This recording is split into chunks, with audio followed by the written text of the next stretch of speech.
그동안 정부는 백신 접종률을 끌어올리기 위해서 접종 완료자에 대한 여러 혜택을 계속 검토해 왔는데요. 앞으로는 접종 완료자가 확진자와 밀접 접촉했더라도 증상이 없다면 자가격리를 면제받을 수 있게 됐습니다. 자세한 소식을 서병립 기자가 전해드립니다. 그동안은 접종 완료자라 하더라도 밀접 접촉한 확진자가 해외 입국자거나 델타 등 변이 감염자인 경우 자가격리를 해야 했습니다. 하지만 이제부턴 증상이 없다면 접종 완료자의 경우 자가격리를 면제받을 수 있습니다. 접종 완료자가 확진자와 밀접 접촉했을 경우 수동 감시 대상자로 분류돼 2차례 PCR 검사만 받게 됩니다. 다만 2주 동안 본인의 몸 상태를 확인하는 등 생활 수칙을 지켜야 합니다.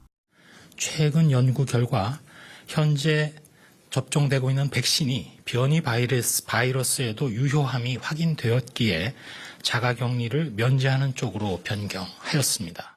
다음 주 월요일에는 4분기 접종 세부 계획이 발표됩니다. 그동안 대상에서 제외돼 있던 12살에서 17살 사이 소아청소년과 임신부 접종 계획이 포함됩니다. 성인에 비해 백신 접종으로 얻는 이득이 상대적으로 크진 않지만 지난 한 주에만 학생 1,700명이 감염돼 방치할 수 없는 상황입니다.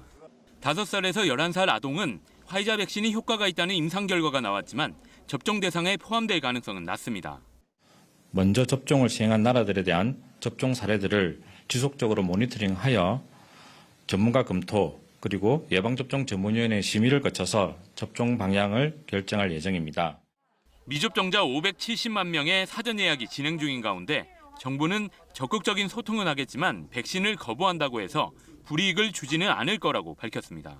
KBS 뉴스 서병립입니다.